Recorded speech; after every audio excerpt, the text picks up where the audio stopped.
নমস্কার। সন্দেশ বাংলায় সকল বন্ধুদের স্বাগত জানাই।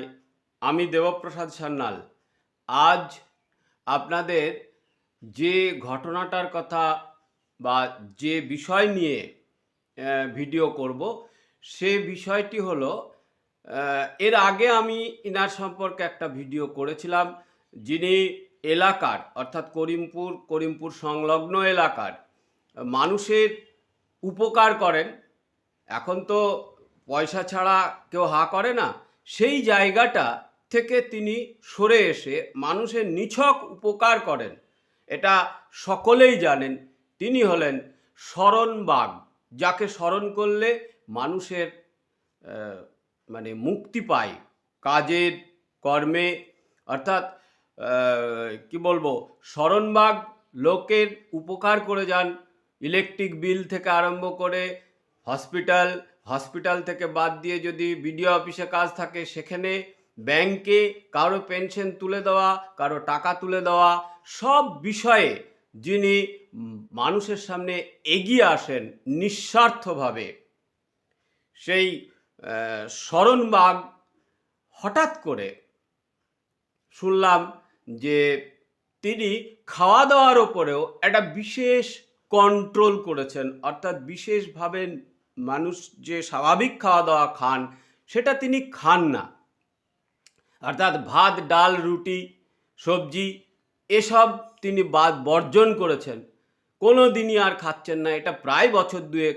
তিনি যেখানে খাবার খেতেন সেখান থেকেও তাকে বারবার জিজ্ঞাসা করা হয়েছে, তিনি বলেছেন না, তিনি ফল, অল্প মিষ্টি, খুব বেশি হলে এক মুঠ মুড়ি, এই খেয়েও তিনি যেভাবে এর আগে ধোড়াদার থেকে করিমপুর হয়ে মোষবাথান থেকে মহিষাপাড়া, শিকারপুর থেকে সিসা, সেই তার সাইকেল বাহন নিয়েই এখনো পর্যন্ত চলছেন। 365 দিন এই ফল খেয়ে অল্প হয়তো মিষ্টি খেলেন, চা, বিস্কুট, আর তার নেশা আছে সেটা হচ্ছে জর্দা পান। সেটা খেয়ে তিনি কিভাবে আছেন এবং তিনি এ পথে কেন আসলেন, এই ডিসিশনটা, খাদ্যের ওপরে এই ডিসিশনটা তিনি কেন নিলেন, এ নিয়েই তাকে জিজ্ঞাসা করব। তা শরণবাবু, নমস্কার। নমস্কার। সন্দেশ বাংলায় আপনাকে স্বাগত। তা আমার এই যে জিজ্ঞাসাগুলো, সেটা হচ্ছে যে আপনি মানুষের উপকার করেন, সে তো সকলেই জানে এবং আমি আমার চ্যানেলেও দেখিয়েছি।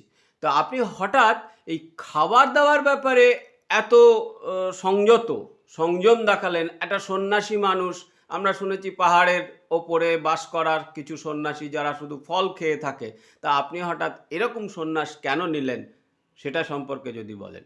লোকে বলে বাঙালিরা ভাত, ডাল, মাছ ছাড়া চলতে পারে না। আমি সেটা লোককে দেখানোর জন্যেই আমি মাছ, ভাত, ডাল, তরকারি কিছুই খাচ্ছি না 2 বছর ধরে। দেখলাম আমার এখনও শরীরটা ভালো, এখনও চলছে। কিন্তু কথা হলো, আমি দুটো শুকনো জিনিস খাই আর দুটো ফল খাই। ফলে একজনা দেয়, জিনিসগুলো একজনা দেয়। যেমন ডাক্তার অলোক গোস্বামী আমাকে হাত খরচ দেয়। তারপরে আমাকে পাপ্পু চৌধুরী, মানে সুপর্ণা চৌধুরী তার মা, সেও আমাকে একটু হাত খরচ দেয়, দিয়ে আমাকে এইসব করে চালায়। আর যেখানে করিমপুরে সুজিত ফলের দোকান আছে, সে আমাকে রেগুলার ফল টল দেয়। এইগুলো দেওয়ার পরও আমার করে, মানে এই সাহায্য করে সব কিছু আমাকে। আচ্ছা, তো এইভাবে 365 দিন চলছে? এখনও 365 এখনও চালিয়ে যাচ্ছি। আজও হলো আমার 14ই আগস্ট 24 সাল, এখনও চলে যাচ্ছে। কতদিন পারবো সে আমি নিজেই বলতে পারি না। তো আপনার বয়সটা কত গিয়ে দাঁড়িয়েছে? বয়স এই 68 এবার হবে, আগস্ট চলে গেলে 69। 68? 68, মানে নিয়ার অ্যাবাউট 70। তা এই যে 70 বছর প্রায় বৃদ্ধ, এখনো যুবক সেজেই আছেন, যুবকই আছেন বলা যায়, কারণ তিনি সাইকেল ছাড়া অন্য মোটরসাইকেল বা সেই ধরনের আর্থিক সঙ্গতি তো তার নেই। তিনি তো কোনো চাকরি করেন না, তিনি হসপিটালে ফ্রি সার্ভিস দেন।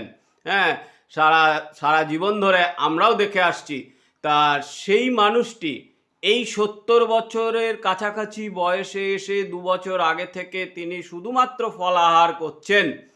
এই জায়গাটায় দাঁড়িয়ে আমরা তার কাছ থেকে কি আশা করতে পারি যে জিজ্ঞাসা যে ফল খেয়ে তিনি সত্যিই ভালো আছেন, মানুষের ভাত খাওয়ার থেকে রুটি খাওয়ার থেকে তিনি সুস্থ স্বাভাবিক আছেন, এটা কি কেউ পরামর্শ দিয়েছেন না তার মনের থেকে এসেছে? এটা আমারই মন থেকে এসেছে, কেউ আমার এর গুরুদেব নেই।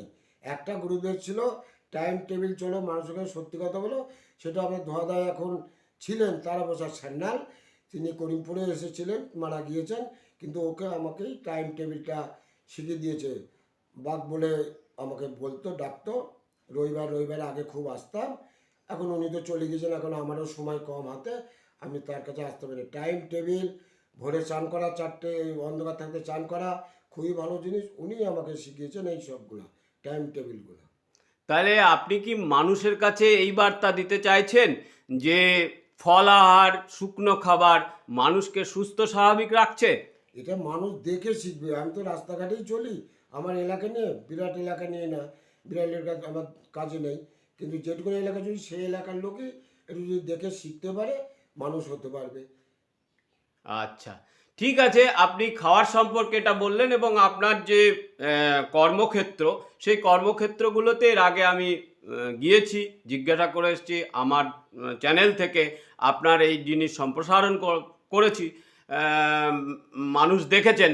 এবার তিনি যে জায়গাটায় নতুন পদক্ষেপ নিয়েছেন সেটা সম্পর্কে মানুষকে ভাববার কথা বলছি এবং শরণ বাগকে আমাদের চ্যানেলের পক্ষ থেকে অনেক অনেক ধন্যবাদ।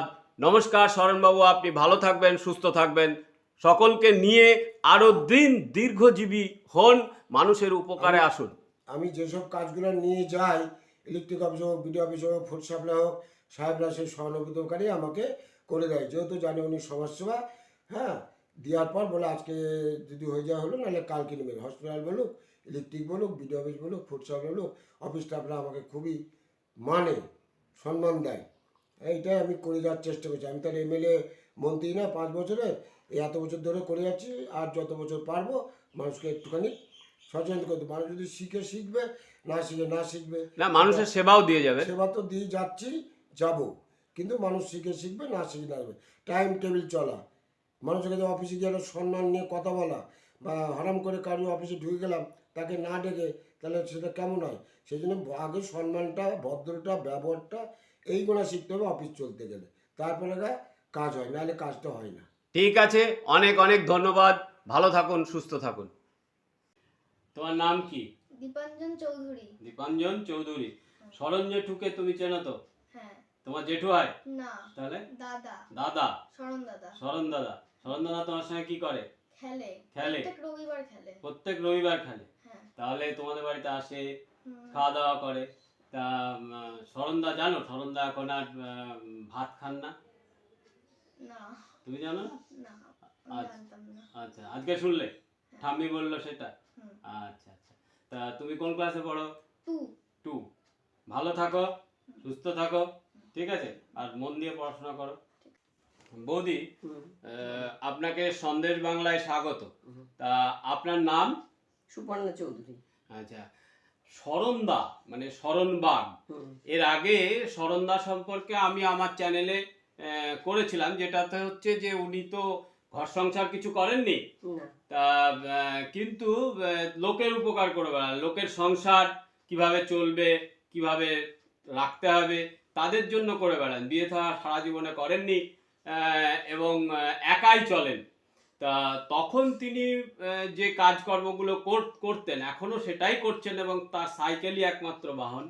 সেক্ষেত্রে হঠাৎ মানে শরণদা খাওয়া দাওয়ার একটা কন্ট্রোল করেছে। তিনি ভাত রুটি বা সবজি ডাল ওসব কিছু খাচ্ছেন না, জাস্ট ফল খেয়ে বা শুকনো কিছু খাবার খেয়ে তিনি দিন যাপন করছেন। হ্যাঁ, এটা ঠিকই। এটা ঠিকই? এটা ঠিক। তা এটা প্রায় 2 বছর যাবত আচ্ছা, 2 বছর যাবতই করছে, আমার বাড়িতে খায় না।